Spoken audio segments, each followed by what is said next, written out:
deal. Yeah. So what year was that when you first got into Bitcoin?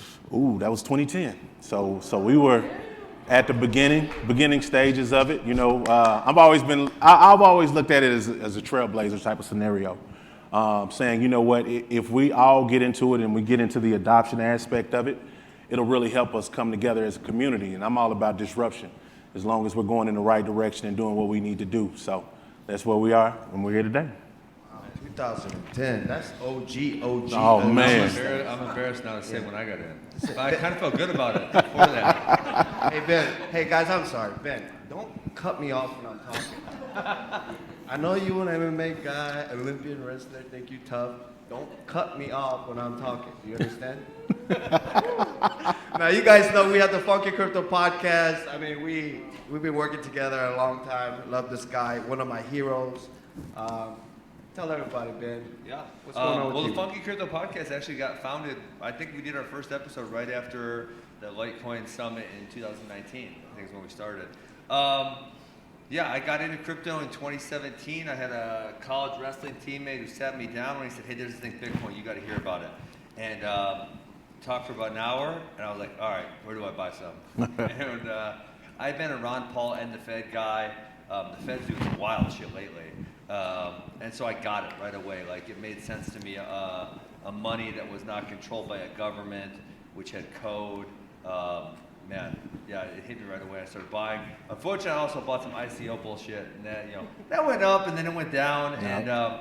And now being in the space for 6 years, and we get the Funky Crypto Show, so we get to talk to a lot of really smart people. I think my views on it are a lot more well-rounded, but I love it, and I can't imagine myself ever moving away from it. Very well-rounded, unlike his boxing game. But, all right, so we got Summer Rae here. Summer Rae is her AKA, but it's Danielle. Danielle, introduce yourself and let everybody know how you got into crypto. Thank you. Hey guys, my name is Danielle Moinet. My wrestling name in WWE was Summer Rae, like he said. I got into crypto in 2020, so a little newer to the game and still feel like I'm way ahead of everyone else that I know.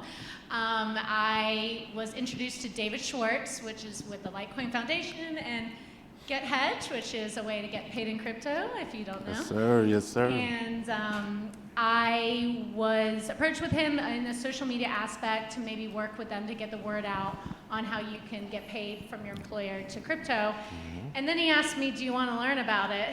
And honestly, the answer was no, not really, because I was super busy at the time trying to come out of the pandemic.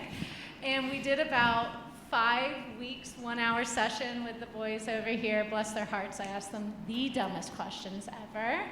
And it was around the time we started talking about the mining that really had the light bulb come off in my head, that it was still so early in the game that having something that looks so ancient, being able to mine crypto, and I was like, wow, this is super early. I want to learn all about this. So got involved with them, went to my first Bitcoin convention in Miami, and then met everyone from Prime Trust, and I'm on the advisory board with Prime Trust now. So yeah, it's been kind of fun. And last year, or in January, I was in the Royal Rumble pay-per-view, and I took a portion of my pay in crypto using Hedge.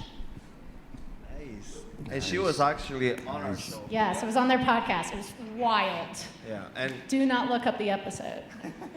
Just we knew she was new to the game, so David Schwartz made me throw softball questions, and actually, you ended up answering way better. So we stopped the soft pitching, and then we went straight at it. Nice. So, these guys right now have a lot of involved in many different projects. You, Garrick, you have a shirt that says F on there. Right.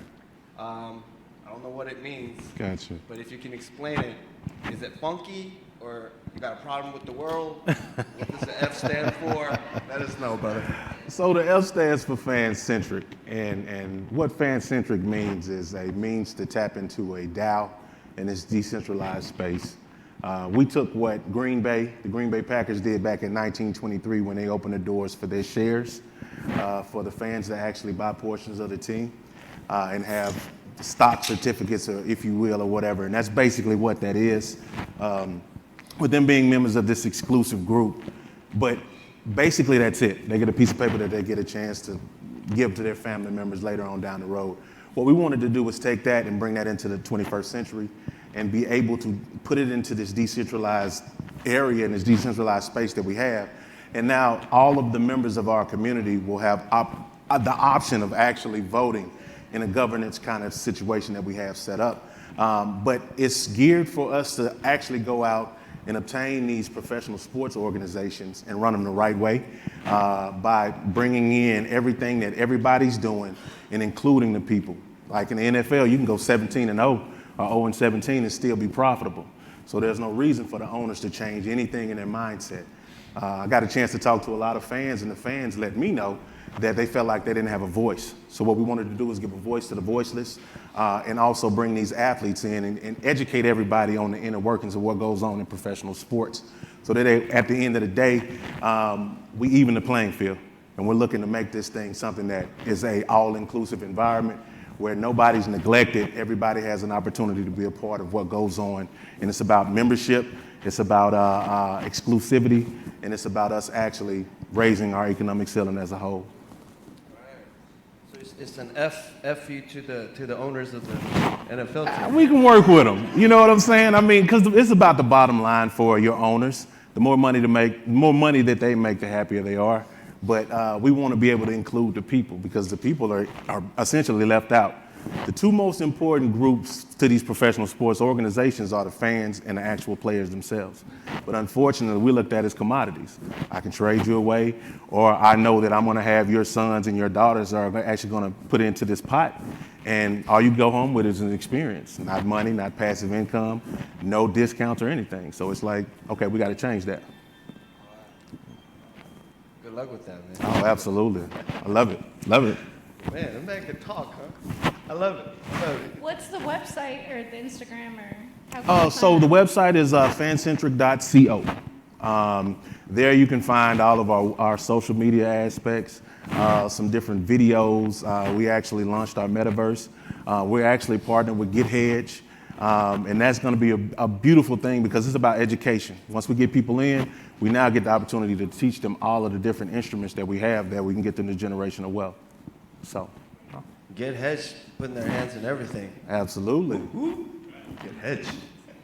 So Ben Askren, you know, there's not many athletes in the world that has done more to promote Bitcoin and Litecoin and cryptocurrency as much as he has. Some people get paid to do it and get endorsed by these companies, but I've known this guy for a while now, and he's been Litecoin, Bitcoin for a long time. You still haven't sold any. I've never sold any Litecoin or Bitcoin. Zero. He's I a know, real. don't clap. I should have sold some shit like last November. I would have bought more though. You would think, you know, since he's a wrestler, he likes to grab people and hold on to them. Wow. Damn. Great joke. So that's why he's such Right, a good right. hodler, like Bitcoin and Litecoin. Listen, so many of you guys act like y'all didn't sell, right? On Twitter, you're like, oh, we holding. But you sold some, okay? You sold some. But this guy really, really never sold it. And I really appreciate what he did for Litecoin in general, because it kind of upsets me when the Litecoin price is down, the sentiment is down, people attack it, and then the athletes don't even want to mention it. Mm-hmm. But, you know, he's been very consistent with Well, I his think love. I think Charlie said it well in his speech this morning. Is like price and value aren't equivalent. And I was actually doing that in now I'm still part of my book speech that I was going to give after this. But you know, sometimes like an athlete will get lucky and he'll have a whole bunch of success, and so that's like the price, right? He thinks his price is all the way up here, but he hasn't done the hard work and his skill set's not there yet. So obviously, at some point, he has a rude awakening about where his skill set really is, and his price comes back down, and then he's like, wow, but I was that, and now I'm this. Right. And then, you know, on the other side of it, I've never had a kid, because I have this talk, because it happens, right? So I've been coaching 11 years now, and it always happens as kids get older, they may not have the success that they want to have, and they're in the gym and they're working really hard. And so sometime, 10th, 11th, 12th grade, when they have that frustration, why am I not having success? Why am I not getting it? And I'll just say to them, I still haven't had a kid come through here who's put in a good, honest effort for a whole bunch of years and hasn't reaped the benefits. Right. Like, it's never happened. I can't tell you when it's going to happen. I can't tell you it's going to happen tomorrow. I can't tell you next week. I can't tell you next month. But I can tell you it's going to happen. Absolutely. And for 11 years, it's the truth, right? It's always happened. And I don't know, like, we had one kid last year who was, he was really, really good, but he was always like, 9 to 11, 12, 13 in America. He was, I said, working hard, and he's kind of been at this plateau, right? And all of a sudden, one tournament, boom, right? He goes like this, and he goes #1 in the country, and then he represents the United States and takes second in the world, And so it's like, I can't tell you when it's going to happen, but if you put in a good faith effort and you work and you work and you work, it is going to happen. We've seen it happen over and over and over again. So that's like, I was thinking about that with, the price and the value. And so I think Bitcoin and Litecoin to me are relatively similar. I mean, they are almost the same, right? But they're similar in the fact that the Bitcoin price probably isn't where it should be either, right? Given where it was last year, given the value and the proposition it poses to. I mean, Americans now, because we are having bad inflation, but probably even more in other countries than here, it poses such a huge value to people, and people just haven't quite found it yet. You were really early. Danielle was saying 2020 was early, but it's like, yeah, you look around and you're still like, wow, we're actually so early. Like, there's so many people who just don't get it yet. So right. I'm on this train. I am on team government shouldn't control money. Forever. I'm on team government shouldn't control money forever. Right. So yeah, I'm going to continue to support decentralized currencies like Litecoin and like Bitcoin for as long as I can. Yeah. Well, how rare is proof of work coins going to be? Like, everybody switched over to proof of stake. I'm just proud that Litecoin and Bitcoin is proof of work. Yeah. And then you came in 2020. You're like a little baby, right? Thank you. Yeah. You saying I look young? Thank you. 100%. Thank you.